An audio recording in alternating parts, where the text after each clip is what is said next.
नैया के किए कबे का हो जाने और का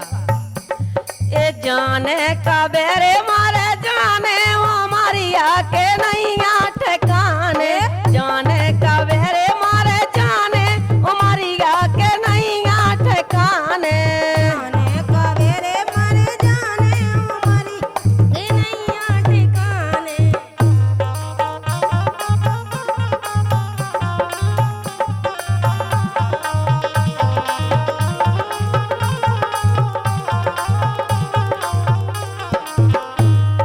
तब का कह रही आगे का के नहीं बोलो इन्हें धरती के गौरव न करी गो इन्हें धरती के गौरव न करी गो इन्हें धरती के गौरव न करियो इन्हें धरती के गौरव न करियो।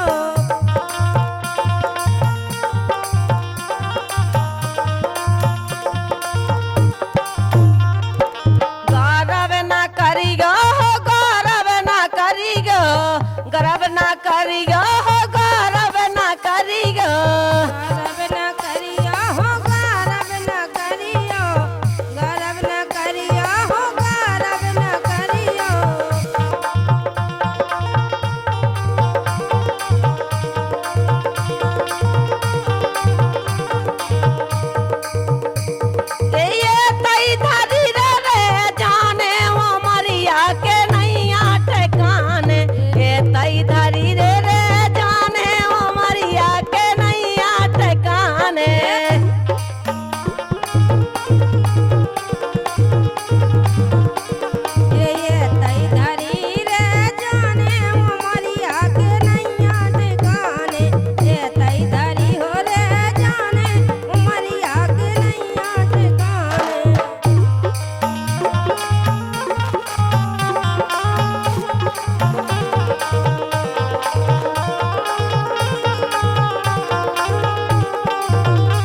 गौरव न करियो हो गौरव न करियो गौरव न करियो हो गौरव न करियो गौरव न करियो हो गौरव न करियो खिड़की खुली रहे जाने तम ओ मरिया के नैया ठिकाने खिड़की खुली रे जाने ओ मरिया के नैया ठिकाने खिड़की खोली हो रे जाने वो मरिया के नैया ठिकाने खिड़की खोली रे जाने वो मरिया के नैया ठिकाने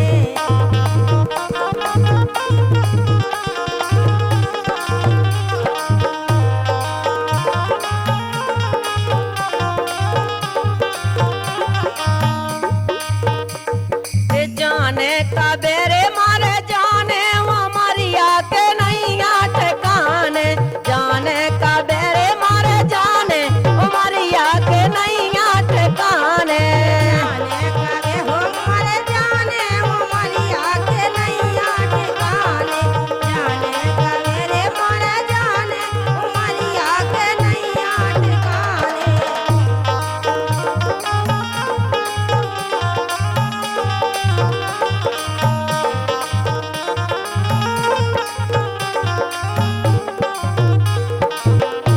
अरे गोरे बदन के गरब न करिगो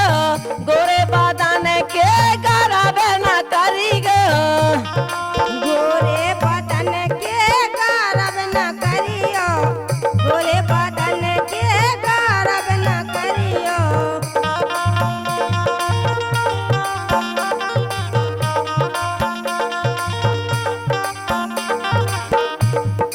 गरब न करिगो हो गरब न करिगो गरब न करिगो हो गरब न करिगो गौरव न करियो गुंजा गौरव न करियो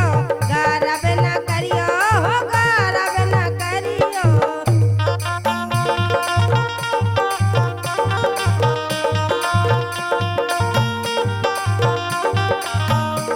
ए जल के फसा में हो जाने वो मरिया के नैया ठिकाने जल के फसा में हो जाने वो मरिया के नैया ठिकाने जल के भाषा में हो जाने वो मरिया के नैया ठिकाने जल के भाषा में हो जाने वो मरिया के नैया ठिकाने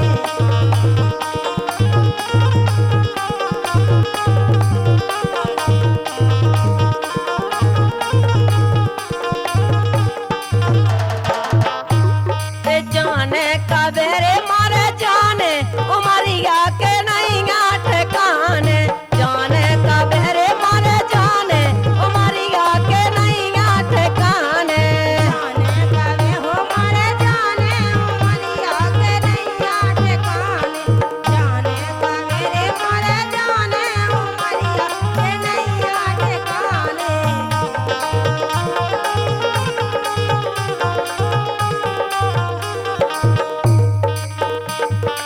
एने लड़कन के गौरव न करिगो एने लड़कन के गौरव न करिगो इन लड़कन के गौरव न करियो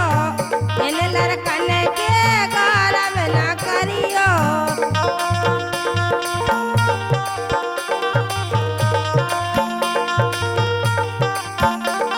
तो देखो कविता बेन बोलो कई लड़का लड़का लड़का चाने तो आओ तो लड़का सब स्वार्थ की है दुनिया अच्छा ए ओने ने यारो हो जाने ओ मरिया के नैया ठिकाने ओने ने यारो हो जाने ओ मरिया के नैया ठिकाने ओने ने यारो हो जाने वो मरिया के नैया ठिकाने ओने ने यारो हो जाने वो मरिया के नैया ठिकाने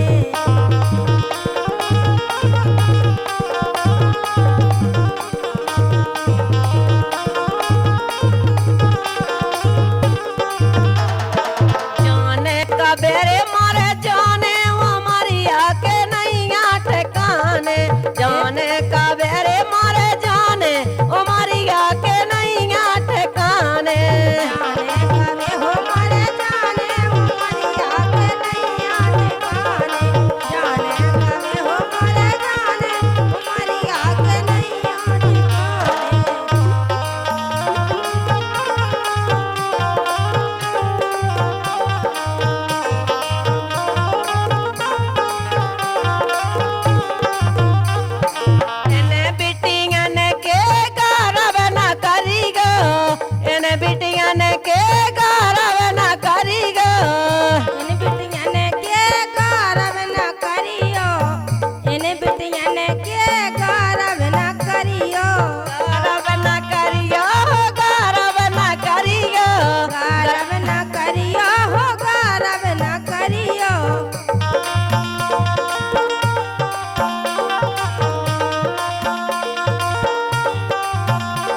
सोना भैया साधु भैया साधु सुना भाई साधु सुना भाई साधु सुना भैया साधु उस घर सब खो जाने ओ मरिया के नैया ठिकाने उस घर सब खो जाने ओ मरिया के नैया ठिकाने घर सावई को जाने वो मरिया के नैया ठिकाने कोई घर सावई को जाने वो मरिया के नैया ठिकाने